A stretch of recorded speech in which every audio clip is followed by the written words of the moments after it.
प्रभु राम देव भगवान अल्लाह खुदा ईश आदि नाम एक ही शक्ति के हैं।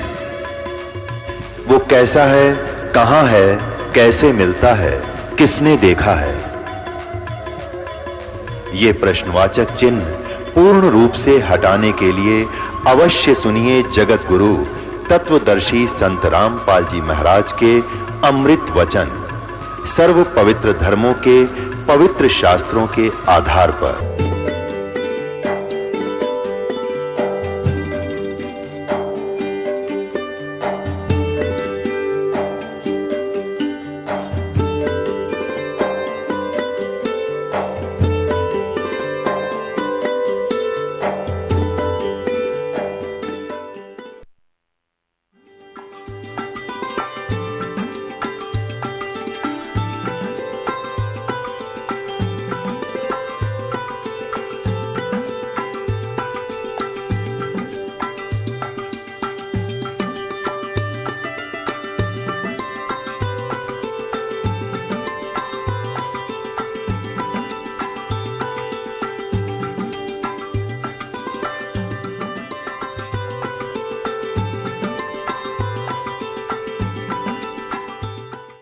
सतगुरुदेव की जय। बंदी छोड़ कबीर परमेश्वर जी की जय। बंदी छोड़ गरीबदास जी महाराज जी की जय। स्वामी राम देवानंद जी गुरु महाराज जी की जय हो।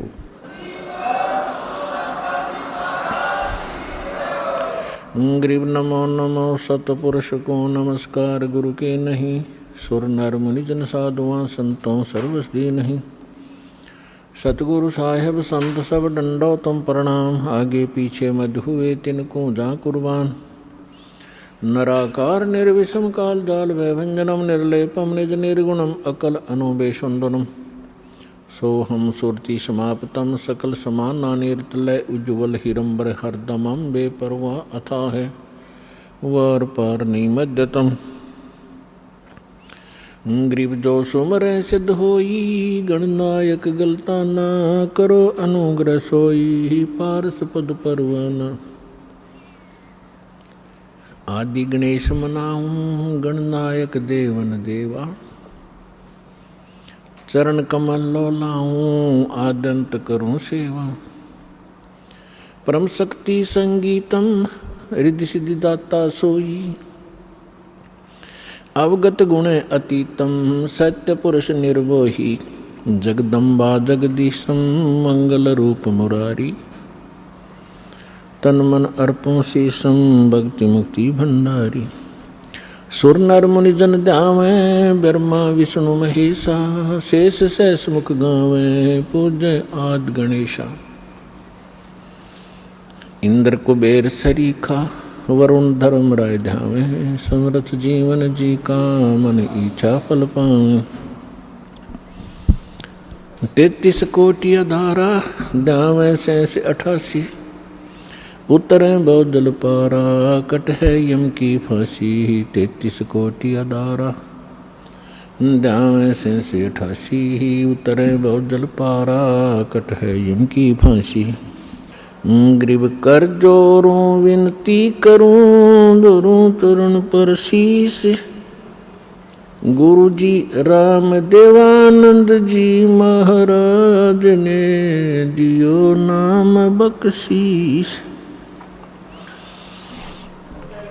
कोटि कोटि सिजदा करूं कोटि कोटि प्रणाम। चरण कमल में राखियो में बंदी जन गुलाम। कुत्ता हूँ गुरुदेव का रामपाल दास का नाम। गले प्रेम की जेवड़ी ही जाखें चोभा जाऊं मैं। तो करो तो बावड़ू दूर दूर करो तो जाऊं। जो राखो तो ही रहूं। जो देव सुख सतगुरु पूर्ण ब्रह्म है। सतगुरु आप अलेख सतगुरु रमता राम है याम मीन न मेखो। गुरु बिन माला फेरते, गुरु बिन देते दान। गुरु बिन दोनों निष्फल हैं, चाहे पूछो वेद पुराण। जय इब कै सतगुरु मिले, सब दुख आँखों रोए। चरणों ऊपर शीश धरूं, कहूँ जो कहनी हो।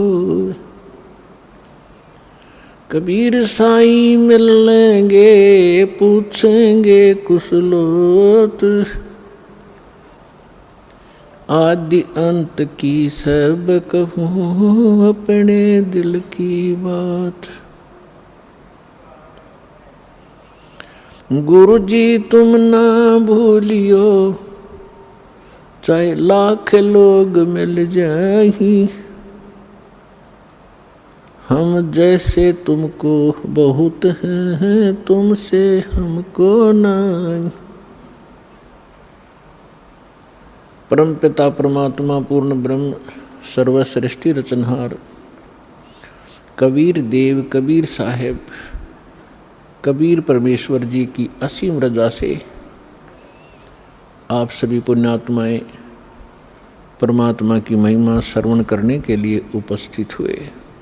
जिस प्राणी के युगों युगों के शुभ संस्कार एकत्रित हो जाते हैं, उनको मानव शरीर प्राप्त होता है। उससे भी शुभ संस्कारी वो हंस आत्माएं हैं जिनको सतगुरु मिलते हैं, सत्संग श्रवण करने का अवसर प्राप्त होता है।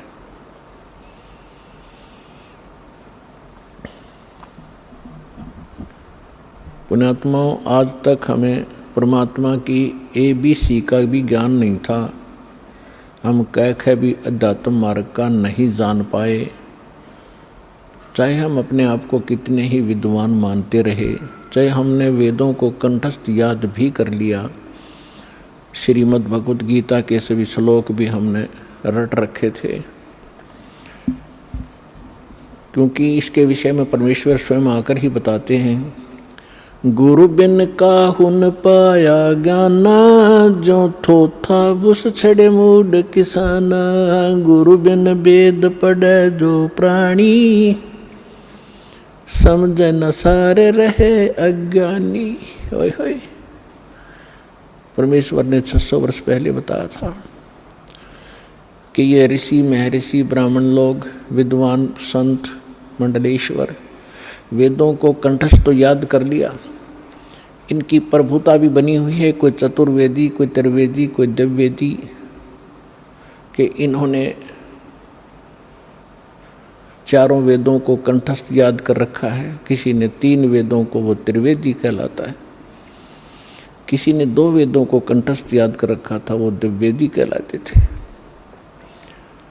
अपने आत्माओं, यहाँ परमात्मा कहते हैं कि प्रत्येक प्राणी, प्रत्येक आत्मा, जब से वो परमात्मा कहते हैं मेरे से बिछड़ी है, उसी के तुरंत बाद इसको एहसास हो गया है कि हमसे गलती हो चुकी है और हमारी कोई अनमोल वस्तु हमसे छीनी जा चुकी है और उसके बगैर हम रह नहीं सकते, उसके बगैर हम सुखी नहीं हो सकते। उसको अब हम परमात्मा कहते हैं। तो जिस कारण से इस आत्मा ने उस वस्तु को पाने के लिए एक बरसक प्रयत्न किया और अभी तक वो सशक्त प्रयत्न जारी है। उसके लिए उन्होंने जंगलों में जाना, राज त्याग देना भी उचित समझा। शरीर नष्ट हो जाए, गल जाए, तपस्या कर करके उन्होंने भगवान पाना ही चाहा पर नहीं मिला। उन्होंने चारों वेदों को कंठस्थ याद कर लिया, पढ़ने लगे थे परमात्मा को खोजने के लिए। फिर वो याद हो गए, क्योंकि पहले शांत स्वभाव के लोग होते थे, वर्तमान की हाहाकार नहीं थी। बार बार के रिपीटेशन से, आवर्ती से ये कंठस्थ हो जाते हैं। तो उन्होंने चारों वेदों को याद कर लिया और कोई भी कहीं बोलता तो वो तुरंत उसके अध्याय और मंत्र को तुरंत सुना देता, जिस कारण से वो प्रभुता प्राप्त हो गए। और जब प्राणी को प्रभुता प्राप्त हो जाती है, परमात्मा से कोसों दूर हो जाता है, क्योंकि जीव साहब नहीं हो सकता, परमात्मा ही साहब है। अब आप देखते हो हम कितने अज्ञानी हो गए। हम छोटी सी पोस्ट प्राप्त कर लेते हैं, यदि हमें कोई सीधा नाम पुकारता है तो हमें दुख होता था, और हमें साहब बोलता तो हम प्रसन्न होते थे, छाती फूल जाती है। इस ज्ञान से पता चलेगा कि साहब क्या है और जीव क्या है। तो कहने का भाव ये है कि वो वेदों के कंठस्थ करने वाले इतने प्रभु बन गए, उनको ब्राह्मण कहने लगे। ब्राह्मण का अर्थ होता ब्राह्मण सोए जिन ब्रह्म पहचाना। ब्राह्मण सोए जो ब्रह्म पहचाने, ब्रह्म माने भगवान, परमात्मा को पहचाने अपने आत्माओं। यहाँ क्योंकि ये दातम मार्ग है, पहली कक्षा के बालक भी आते हैं, तो ब्रह्म का अर्थ ये ना समझ लेना कि निरंजन ज्योति काल है, नहीं। ब्रह्म का अर्थ वैसे प्रभु होता है, भगवान होता है, राम कहो, साब कहो, ब्रह्म कहो। लेकिन जैसे हम पूर्ण परमात्मा कहते हैं, पूर्ण ब्रह्म कहते हैं, इसका मतलब कोई इनकम्प्लीट ब्रह्म भी है। लेकिन ब्रह्म शब्द पर्याप्त है परमात्मा के लिए। लेकिन यहाँ ये नकली प्रभु घने हो गए, तो इसलिए प्रभु की पहचान जिसने कर ली, ब्रह्म की पहचान जिसने कर ली, वो ब्राह्मण कहलाता है। दास अपने प्रवचनों में बहुत बार पंडितों ब्राह्मणों के विषय में उनकी मूर्खता अज्ञानता सुनाता है।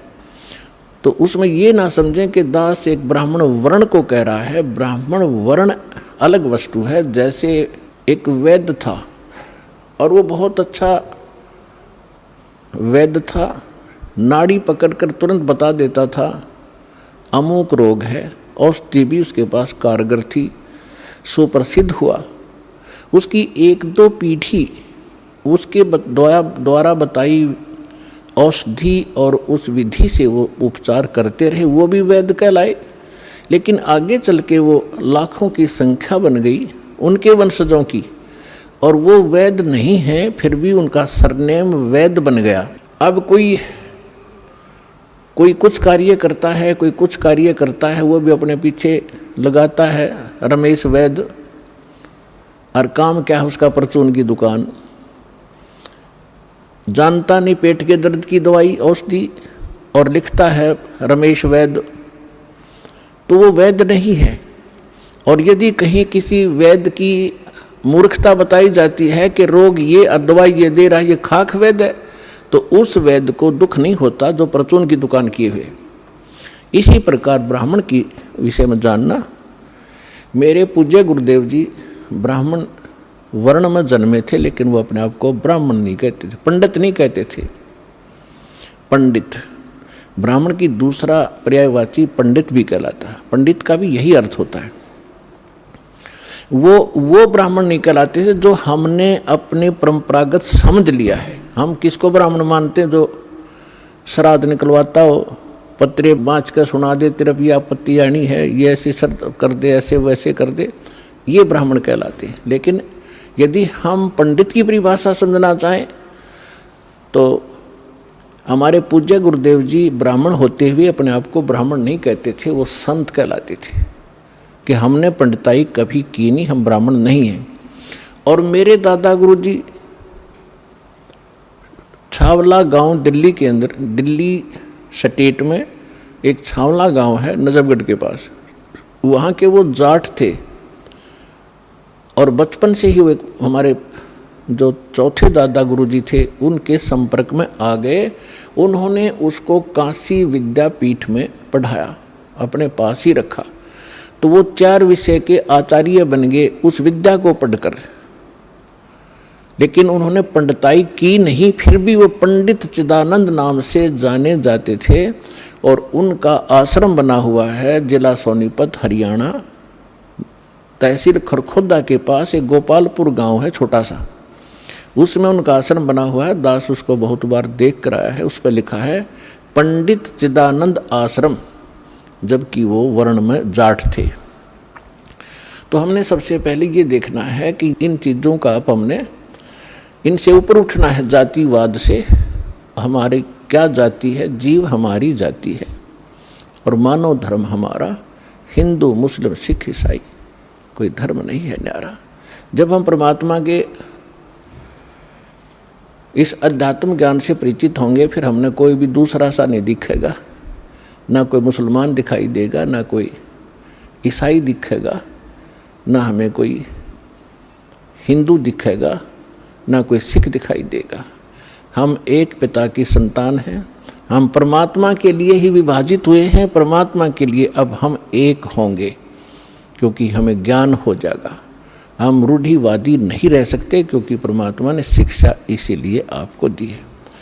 अब हम अपने प्रसंग पर आते हैं। गुरु बिन काहुन पाया ज्ञाना, जो थोथा भूस छड़े मोहड किसाना। गुरु बिन वेद पढ़े जो प्राणी, समझन सारे रहे अज्ञानी।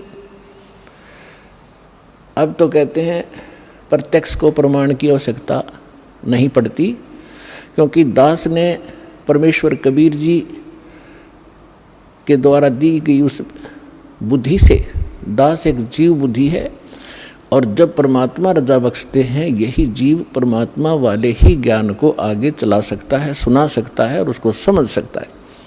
तो उस परमात्मा की कृपा से आपके समक्ष ये तो हो ही चुका है कि यथार्थ ज्ञान क्या है, अध्यात्म मार्ग कैसा है, और ये भी आप खूब समझते हैं कि आज तक हमारे सदग्रंथों को हमारे ही ऋषि महर्षि गुरु ब्राह्मण आचार्य शंकराचार्य इस सिलेबस से परिचित नहीं थे, तो खाक टीचर थे वो। जीवन अपना नाश किया, हमारे पूर्वजों का भट्ठा बैठा दिया, भूत बनवा दिए, फिर उनके श्राद्ध निकलवाने शुरू कर दिए। तो इस तरह की भ्रमणा अज्ञानता से फैलती है। तो आज तक हमारे जितने भी ऋषि महर्षि हुए हैं, इवन ब्रह्मा विष्णु महेश, इनको कोई अध्यात्म ज्ञान नहीं था। पुण्यात्माओं, परमात्मा ने 600 वर्ष पहले कहा था ये ज्ञान, लेकिन उस समय हम शिक्षित नहीं थे। हमारे धर्मगुरु केवल संस्कृत भाषा पढ़ा करते थे और सदग्रंथ भी संस्कृत भाषा में थे, जिस कारण से हम अपने भगवान को ना पहचान सके, ना अध्यात्म ज्ञान को जान सके। और इन अज्ञानी ऋषि महर्षि आचार्यों शंकराचार्यों ने परमात्मा का विरोध करके जनता को भ्रमित किया कि अशिक्षित जुलाहा धानक, ये नीच जाति का, ये क्या जाने सदग्रंथों के विषय में, क्योंकि ये संस्कृत नहीं जानता। तो उस समय नकलियों की दाल खूब गल गई, लेकिन मालिक तो मालिक ही होता है, सहनशील भी होता है। वो जो उद्देश्य लेकर चलते हैं वो बीच में भड़बड़ाते नहीं। उसी समय धर्मदास नाम के एक महापुरुष परमात्मा की शरण में आए थे, जो हिंदू धर्म में जन्मे थे, और ये इन्हीं भगवानों की पूजा किया करते थे, जिसके विषय में परमात्मा कबीर जी कहा करते थे, तीन देव की जो करते भक्ति, उनकी कदे ना होवे मुक्ति। 600 वर्ष पहले चौराहे पर खड़ा होकर कहा करते परमात्मा, जहाँ ये ब्राह्मण कथा कर रहे होते थे, तो उस समय परमात्मा के ऊपर बहुत मार पड़ा करती थी, पीटा करते थे, घसीटा करते थे। लेकिन परमात्मा सत्य है, उसके वचन सत्य हैं, उसका अस्तित्व सत्य है, वो झूठ ना कह सकता और ना ही वो झूठ होता है। तो जब धर्मदास नाम के एक महापुरुष बड़े विचलित हुए, अब जो प्रसंग चल रहा है हम उसी पर आते हैं। इस ज्ञान को बताने के लिए परमात्मा स्वयं आते हैं। परमात्मा की पहचान करने के लिए हमारे सदग्रंथ पर्याप्त हैं, जिनको आज तक हम शिरोधार्य माना करते थे। पवित्र चारों वेद, ऋग्वेद, यजुर्वेद, अथर्ववेद और सामवेद, इन चारों वेदों को हम सत्य मानते हैं, पूरा विश्व सत्य मानता है। विशेषकर हिंदू धर्म के नाम ये लिख दिए गए हैं कि हिंदुओं के ग्रंथ हैं, तो हिंदू तो इसको सत्य मानते ही मानते हैं। दूसरे श्रीमद् भगवत गीता, वेदों से भी प्रथम स्थान आज श्रीमद् भगवत गीता जी का है, क्योंकि ये एक छोटा ग्रंथ है और चारों वेदों का निष्कर्ष है, और उसके बाद 18 पुराण। तो हमारे जो धर्मगुरु अब लगभग 2,500-3 हजार वर्ष से जो हमारे धर्मगुरु रहे हैं, उन्होंने केवल पुराणों को ही महत्व दिया और साथ में श्रीमद् भगवत गीता को भी उन्होंने समांतर सम्मान दिया है और इन्हीं के पठन पाठन से मोक्ष बताया है। और उन्होंने ये भी कहा है कि हम जो ज्ञान दे रहे हैं इन्हीं ग्रंथों के आधार से दे रहे हैं। तो पुण्यात्माओं, परमात्मा को पहचानना पड़ेगा। जब तक हमें ये विश्वास नहीं होगा कि ये सामने रखा एक चमकीला पत्थर वास्तव में हीरा है, लाल है, इसकी कीमत इतनी है, तब तक हम उसका दाम नहीं लगा सकते, उसका मूल्य चुका नहीं सकते, दे नहीं सकते, उसको ग्रहण कर ही नहीं सकते, क्योंकि वो कीमती इतना है। इसी प्रकार जब तक हम परमात्मा को नहीं पहचानेंगे और हमें दृढ़ विश्वास नहीं होगा कि सचमुच ये है भगवान, तो तब तक हम दृढ़ नहीं होंगे, उसकी कीमत दे नहीं सकेंगे, अर्थात हम उसको प्राप्त नहीं कर सकते। तो उसके लिए हमने सबसे पहले हमने ये जानना होगा, दृढ़ निश्चय करना होगा कि जिस परमात्मा को हम प्राप्त करने के लिए प्रयत्न करेंगे, उसके लिए जो भी कीमत हमने देनी पड़ेगी वो देंगे, तो वास्तव में वो परमात्मा है भी कि नहीं। तो उसकी पहचान के लिए हमने कोई आधार बनाने पड़ेंगे। उसके लिए आधार क्या है? सर्वप्रथम हमारे सद्ग्रंथ। वैसे तो सर्वप्रथम हम मानते हैं प्रत्यक्ष दृष्टा को, लेकिन फिर भी हम अपने उस थ्योरी को हम नकारा नहीं कर सकते, जिसको आज तक श्रोधार्य मानते रहे और सत्य मानते रहे। तो हम पहले थ्योरी फिर प्रैक्टिकल दोनों से हम सिद्ध कर लेंगे कि सचमुच कौन है परमात्मा। तो इसके लिए हमने सबसे पहले अपने सद्ग्रंथों की थ्योरी को देखेंगे कि उनमें क्या लिखा है, और फिर प्रैक्टिकल। जब दोनों एक जैसा रिजल्ट देंगे तो ही इज गॉड, वो परमात्मा है। तो पुण्यात्माओं, श्रीमद् भगवत गीता अध्याय नंबर 4 के श्लोक नंबर 32 में 32 में कहा है कि अर्जुन, मैंने अभी आपको अध्याय नंबर 4 के श्लोक नंबर 25 से लेकर 30 तक जिन साधकों और साधनाओं की जानकारी दी है, और वो साधक चाहे कोई देवी देवताओं को पूजता है, उसी को सत्य मानता है, पापनाशक जानता है, कोई स्वाध्याय करता है, कोई तीक्ष्ण अहिंसावादी व्रत ही करके मुंह पर पट्टी बांध गए नंगे पैरों घूम कर अपनी साधना को सही मान रहा है। चौथे अध्याय के 32वें श्लोक में कहा है कि इन यज्ञों माने धार्मिक अनुष्ठानों की जानकारी ब्रह्मणे मुखे सच्चिदानंद घन ब्रह्म ने अपने मुख कमल से बोली है। पुण्यात्माओं, दास ने एक शब्द बोला था, गुरु बिन काहुन पाया ज्ञान, जो थो था बुस छिड़े मूड किसाना, गुरु बिन वेद पढ़े जो प्राणी, समझन सार रहे अज्ञानी।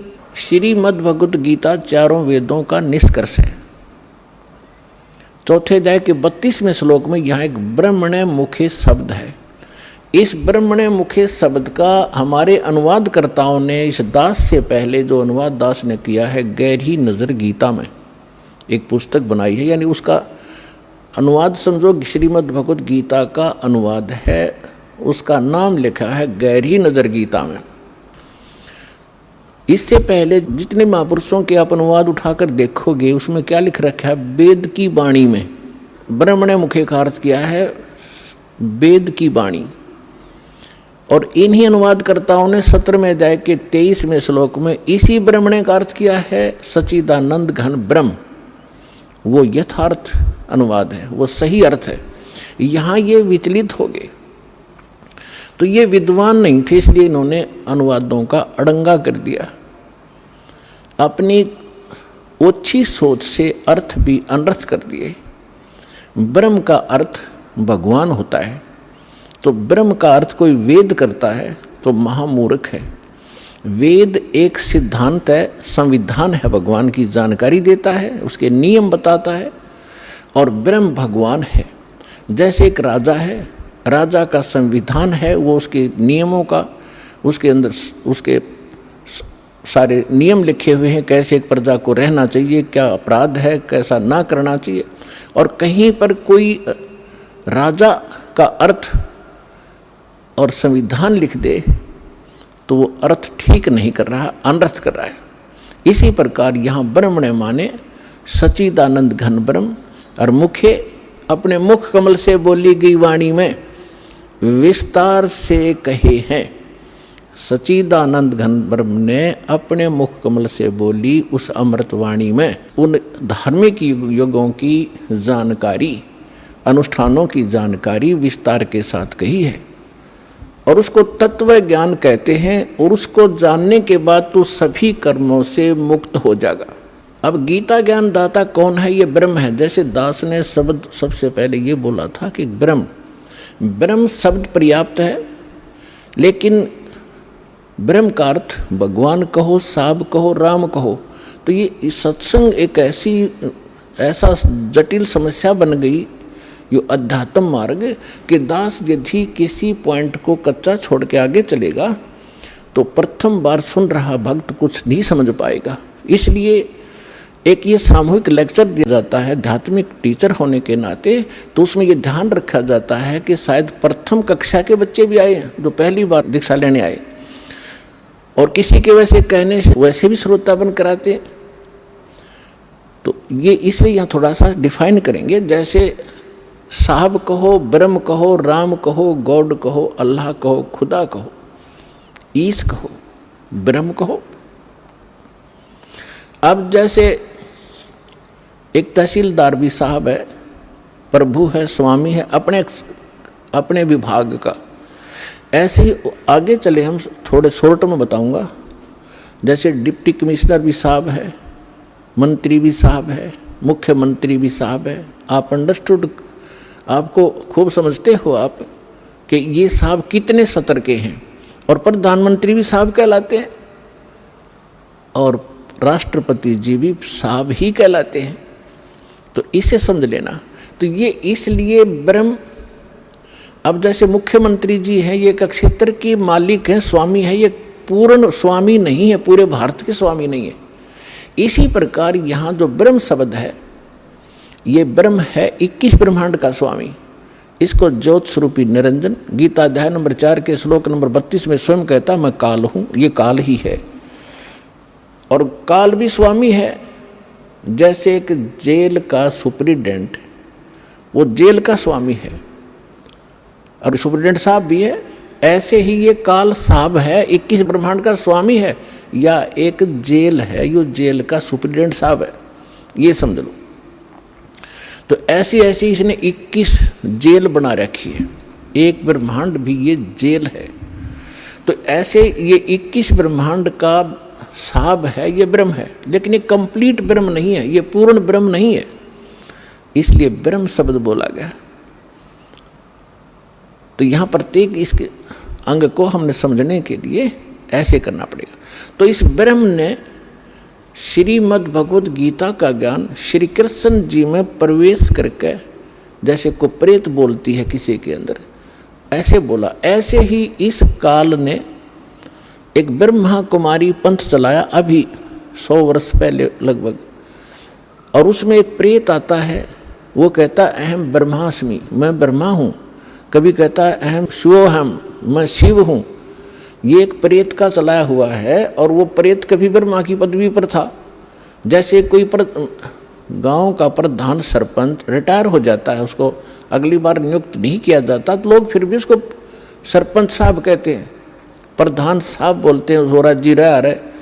और वो भी कहीं मिलता है, कोई कहता भी कौन है, फलाना सरपंच हूँ, और जब वो सरपंच नहीं होता। तो ऐसे ही दास ने कबीर परमात्मा से प्राप्त उस ज्ञान को आगे बढ़ाया है, as it is, as a tape recorder. Das का इसमें इतना ही योगदान है कि दास को परमात्मा का जो अंतःकरण टेप रिकॉर्डर ठीक कर दिया उस परमेश्वर कबीर जी ने, और उसमें अपना ज्ञान भर दिया।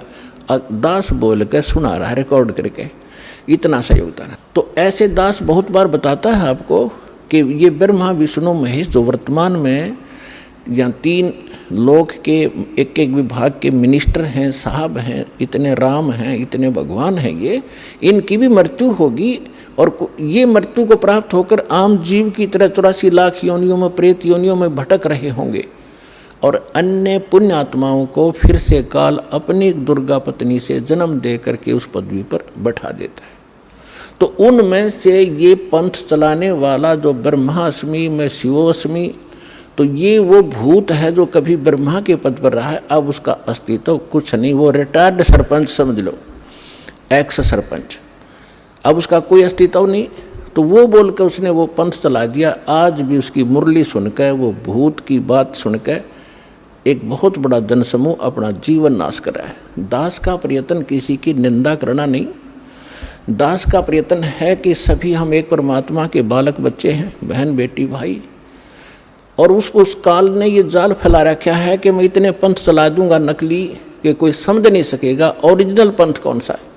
तो दास ऐसा प्रयत्न कर रहा है कि जैसे पहले के, अभी बहुत बार होती रहती हैं घटनाएं कि कोई 500,000 के नोट नकली छाप देता है, और सरकार को जो पता चलता है तो दोनों ओरिजिनल और डुप्लीकेट दोनों के दोनों मीडिया के माध्यम से, समाचार पत्रों के माध्यम से उनकी पहचान कराई जाती है कि ये इस टाइप का डुप्लीकेट है, ये ओरिजिनल है। तो सरकार निंदा नहीं कर रही होती, एक महापरोपकार करती है। तो दास का यही प्रयत्न समझ लेना कि हमारे जो यथार्थ सदग्रंथ हैं वो तो हमारे ओरिजिनल नोट हैं, ओरिजिनल सदग्रंथ हैं, और उसके अतिरिक्त कोई अनुभव बता रहा है, कोई मार्ग चला रहा है, वो डुप्लीकेट है, वो हानि हो रही उनके जीवन की। तो दास ने कोई शौक नहीं है किसी की, इसको आप आलोचना का नाम देते हो तो आपकी बुद्धि अच्छी नहीं है, आपको अध्यात्म ज्ञान नहीं है। तो इसी प्रकार ये काल ने स्वयं, इसमें श्री कृष्ण जी के अंदर स्वयं काल प्रवेश कर गया। श्री कृष्ण भी ये 3 लोक के प्रभु हैं, एक विभाग के, इसके अंदर आम प्रेत नहीं प्रवेश कर सकता, इनके अंदर, इनमें इतनी पावर होती है। तो उनके अंदर काल स्वयं आया और उसने गीता का ज्ञान दिया। तो यहाँ ब्रह्म बोल रहा है इस गीता को। अब हम परम अक्षर ब्रह्म कहेंगे, उसको पूर्ण ब्रह्म कहेंगे, जो इससे अन्य परम शक्ति है, और उसको हमने पाना है। अब क्या कहा है कि वो सच्चिदानंद घन ब्रह्म ने अपने मुख कमल से, गीता ज्ञानदाता स्वयं कह रहा है, उस धार्मिक अनुष्ठानों की जानकारी विस्तार के साथ कही है, और उसको तत्व ज्ञान कहते हैं। और उस ज्ञान को प्राप्त करके प्राणी सभी कर्मों से मुक्त हो जाता है, उसका वो छुटकारा पा लेता, उसका पुनर्जन्म नहीं होता। चौथे अध्याय के 34वें श्लोक में कहा कि अर्जुन, उस तत्व ज्ञान को जो परमात्मा स्वयं आकर अपने मुख कमल से वो वाणी बोलता है, वो तत्व ज्ञान है। उस तत्व ज्ञान को, उसको सूक्ष्म वेद भी कहा है। उस तत्व ज्ञान को तू तत्वदर्शी संतों के पास जाकर समझ, उनको दंडवत प्रणाम करने से, कपट छोड़कर सरलता पूर्वक प्रसन्न करने से वो तत्वदर्शी संत तुझे उस परमात्म तत्व का, अर्थात तत्व ज्ञान का उपदेश करेंगे। अब 15वें अध्याय के प्रथम मंत्र में उस तत्वदर्शी संत की पहचान भी बता दी है कि जो संत उल्टे लटके हुए संसार रूपी वृक्ष के, ये संसार रूपी वृक्ष है अर्जुन, ऊपर को जड़ है वो तो पूर्ण परमात्मा है, पूर्ण ब्रह्म है, जिस जो सबका धारण पोषण करता है। 15वें अध्याय के 1 से लेकर 4 श्लोक में और 16-17 श्लोक में 3 पुरुष, 3 भगवान, 3 ब्रह्म स्पष्ट किए हैं। सरपुरुष कहो, सरब्रह्म कहो, ये तो काल है। सर माने नासवान, ये 21 ब्रह्मांड का स्वामी, ये सरब्रह्म है। और दूसरा अक्षर ब्रह्म, अक्षर पुरुष कहो चाहे प्रभु कहो, स्वामी कहो, राम कहो, ब्रह्म कहो, ये 7 शंख ब्रह्मांड का स्वामी है। इसकी आयु बहुत लंबी है, लेकिन इसकी भी मृत्यु है, इसलिए इसको भी अक्षर पुरुष कहा है। ये चिरस्थायी है। और फिर तीसरे नंबर का जो परमात्मा है, परम अक्षर ब्रह्म कहलाता है, वो बताया उत्तम पुरुषत्व अन्य, जो 17वें श्लोक में कहा 15वें अध्याय के, उत्तम पुरुषत्व अन्य परमात्मा इति उदाहरत है। ये लोग तरम अविश्य विवर्ती अवैश्वर है, वो परमात्मा इन दोनों से अन्य है, जो 15वें अध्याय के 16वें श्लोक में सरपुरुष और अक्षर पुरुष कहे हैं। इनसे कोई अन्य है वो परमात्मा जो सबका धारण पोषण करता, 3 लोकों में प्रवेश करके। तो 15वें अध्याय के प्रथम श्लोक में बताया कि ऊपर को जड़ और नीचे को शाखा वाला ये उल्टा लटका हुआ संसार रूपी पीपल का वृक्ष समझो, एक फॉर एग्जाम्पल दिया है। और जो संत इसके सभी विभाग बता दे, न्यारे न्यारे, भिन्न भिन्न, सवेदवित, वह वेद के तात्पर्य को जानने वाला है, वह वेद का ज्ञाता है, वो तत्वदर्शी संत है। तो पुण्यात्माओं, 600 वर्ष पहले परमात्मा स्वयं आए थे, जैसा उनका विधान है कि वो स्वयं आकर अपने मुख कमल से उस तत्व ज्ञान का प्रचार करते हैं, जो हमारे नकली धर्मगुरुओं ने, डुप्लीकेटों ने रिजेक्ट करके कूड़े की टोकरी में डाल रखा था, धानक जुलाहा कह के, उसकी वाणी झूठी कह के। आज दास को परमात्मा ने जोरी बनाया, उस लाल को परखा और उसको कूड़े की टोकरी से उठाकर आज सिद्ध कर दिया कि Kabir is God, Kabir is God, Kabir is complete God.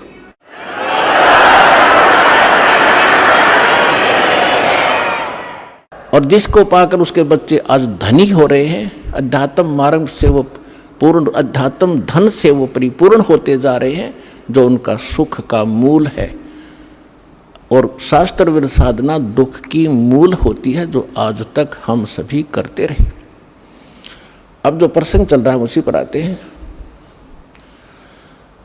कि परमात्मा ने 600 वर्ष पहले आकर कहा था, अक्षर पुरुष एक पेड़ है, निरंजन वाकी डारे, तीनों देवा शाखा है, भाई पात रूप संसारे।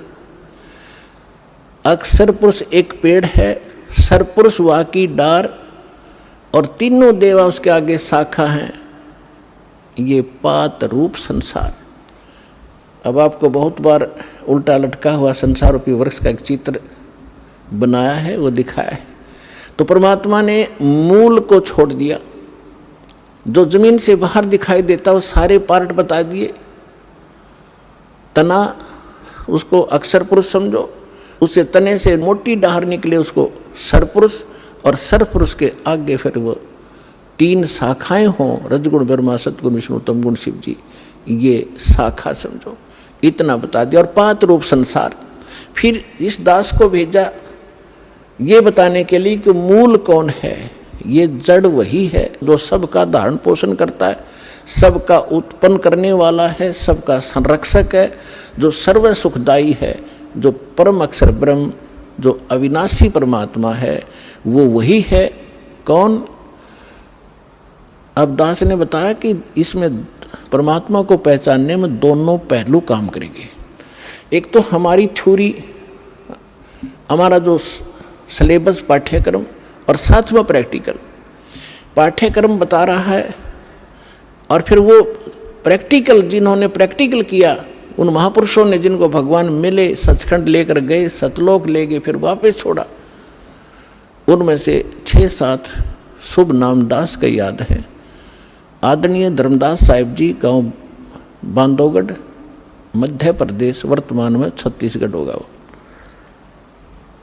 और आदरणीय मलुकदास साहिब जी, आदरणीय नानक साहिब जी, जो सिख धर्म के प्रवर्तक माने जाते हैं। आदरणीय दादू साहिब जी, आदरणीय गरीबदास साहिब जी, गांव छुड़ानी, जिला झज्जर, हरियाणा वाले। आदरणीय गीसा दास साहिब जी, गांव खेखड़ा, जिला बागपुर, उत्तर प्रदेश वाले। आदरणीय स्वामी रामानंद जी, काशी वाले। तो इन महापुरुषों में से आदरणीय गरीबदास साहिब जी के विषय में दास बताना चाहेगा। उन्होंने कहा कि हम सुल्तानी नानक तारे दादू को उपदेश दिया, जात जुलाहा भेद न पाया वो काशी माहे कबीर हुआ। अनंत कोट ब्रह्मांड का एक रति नहीं भारे, सतगुरु पुरुष कबीर हैं ये कुल के सिरजनहारे। तो वो जड़ है उस संसार रूपी वृक्ष के, वो कबीर है। कबीर परमात्मा कौन? उसको परम अक्षर पर कहो, उसको सत्य पुरुष कहो, अमर पुरुष कहो, उसे परम पुरुष कहो, उसे परम अक्षर ब्रह्म कहो, उसे परम अक्षर पुरुष कहो। ये उनके उपमात्मक नाम है। वास्तविक नाम उस परमात्मा का कबीर देव है। उसको अल्लाहु अकबर कहो, कबीर देव, कबीर साहब। अल्लाहु अकबर, कबीर भगवान, अल्लाह माने भगवान, अकबर अकबरी, अकबीर कबीर। ये कबीर को ही अपभ्रंश करके अकबर बोलते हैं। जैसे हम कबीरू बोल देते हैं, कबीरा बोला करते थे। जैसे गरीबदास जी को गांव वाले गरीबू कहा करते थे। तो ऐसे हम अपभ्रंश करके अपने नाम रख लेते हैं। उनका वास्तविक नाम है कबीर देव, अल्लाहु अकबर, अल्लाह कबीर, गॉड कबीर। अब जो प्रसंग चल रहा था उसी पर आते हैं कि वो परमात्मा स्वयं यहाँ आते हैं। अब इसमें दोनों पहलू साथ चलेंगे कि जिनको भगवान मिले उन्होंने प्रैक्टिकल किया, और जो हमारे सदग्रंथ आज तक हमें ज्ञान दे रहे थे, हमारे धर्मगुरु समझ नहीं सके, वो हमारा दुर्भाग्य और उनका भी दुर्भाग्य कहेंगे, क्योंकि वो उनकी बुद्धि काल के वश थी।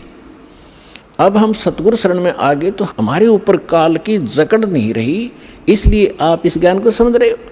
जिस दिन आपका नाम खंड हो जाएगा, यहाँ से कनेक्शन कट गया, परमात्मा का पंजा आपसे उठ जाएगा, आपको यही शब्द कड़वे लगने लग जाएंगे, और ये हमारे यहाँ भक्त भी आपको बुरे बुरे दिखाई देंगे, क्योंकि काल प्रवेश कर जाएगा, आपकी बुद्धि को भ्रष्ट कर देता है। आज तक ब्रह्मा विष्णु महेश की गांठ बांध रखी, इसने चक्कर बांध रखा, समझने नहीं दिया। आपकी क्या औकात? आप इस मालिक की शरण से दूर होकर आप सुखी हो जाओगे।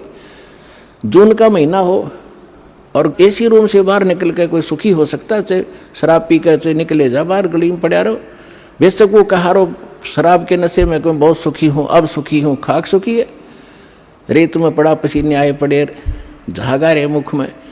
तो ऐसी दशा उन लोगों की जो भगवान से दूर हटकर इस काल के खेमे में खेल खेल रहे हैं। चाहे वो भक्ति कर रहे हैं, वो भक्ति भी नकली, या संसारिक सुख प्राप्त करने के लिए वो को प्रयास कर रहे हैं, क्योंकि इस काल की साधना से सुख हो ही नहीं सकता। सुख होगा तो इस परमात्मा की ही रजा से, इस साधना से होगा। आदरणीय गरीबदास साहिब जी ने प्रैक्टिकल बताया कि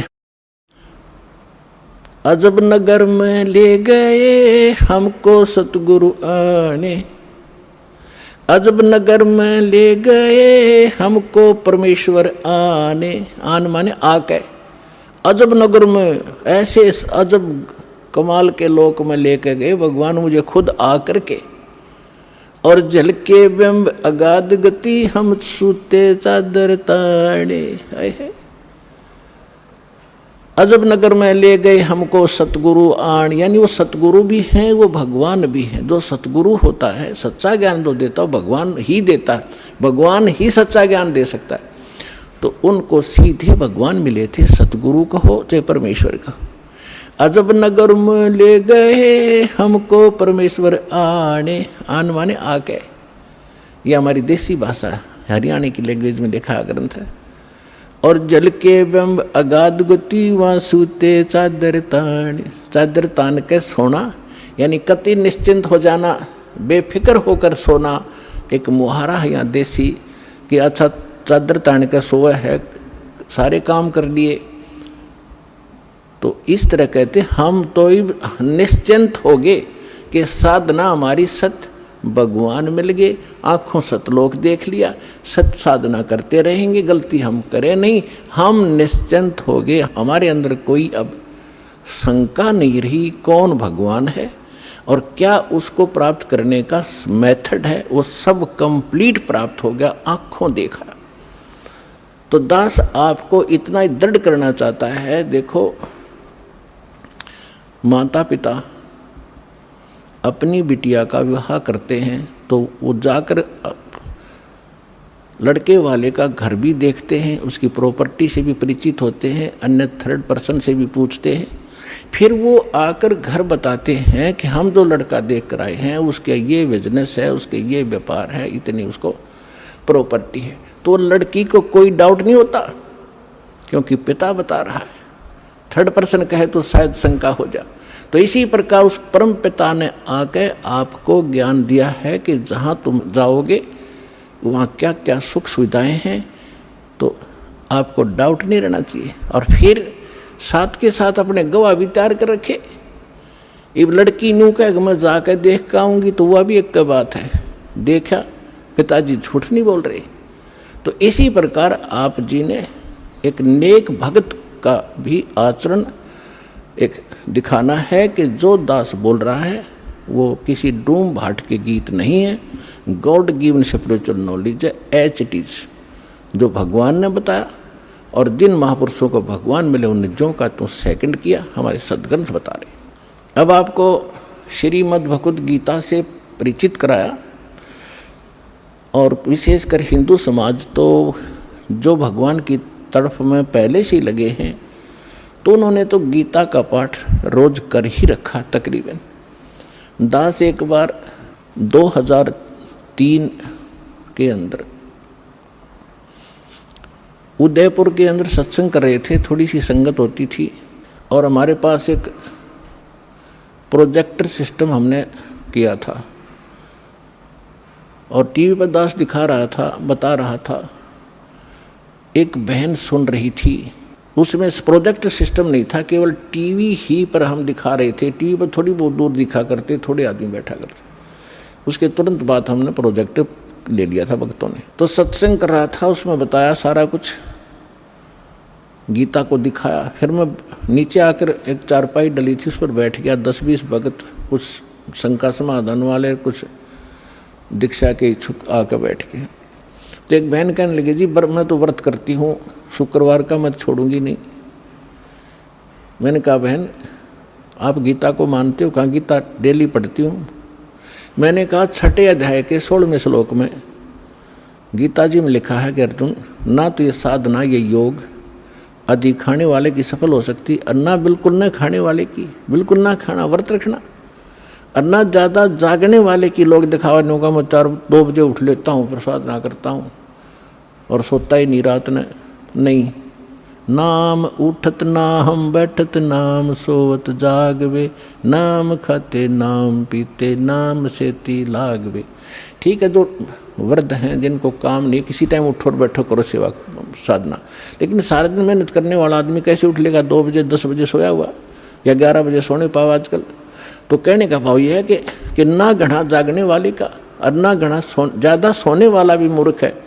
संध्या पढ़कर सोया उठ 9 बजे, वो क्या भक्ति करेगा?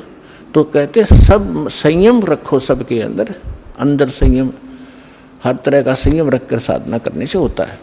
तो मैंने इतना ही कहा था कि गीता अध्याय नंबर 6 के श्लोक 16 में न बोले जी बिल्कुल सही है, और मैं रोज़ पढ़ती थी। आज बुद्धि खुली है मेरी। माँ बेटी, आज तक तुम्हारी बुद्धि काल न जकड़ रखी थी, रोज पढ़ा करते। मोती मुक्ता दर्शत नाही, ये जग है सब अंदरे, दिखत के तो नैन चश्म, इनका फेरा मोतिया बंदरे। ये बड़े विद्वान पढ़े थे, बड़े लय ला कर गीता का पाठ करा करते थे, बड़ी मधुर वाणी से श्लोकों का उच्चारण किया करते थे 1 घंटे तक। तो खाक था उनके पास, मोतिया बिंद था, उसको पता नहीं इसमें बोल क्या रखा, तुम कर क्या रहे हो। तो आज दास तो बता रहा है कि बुद्धिमान भक्त हैं और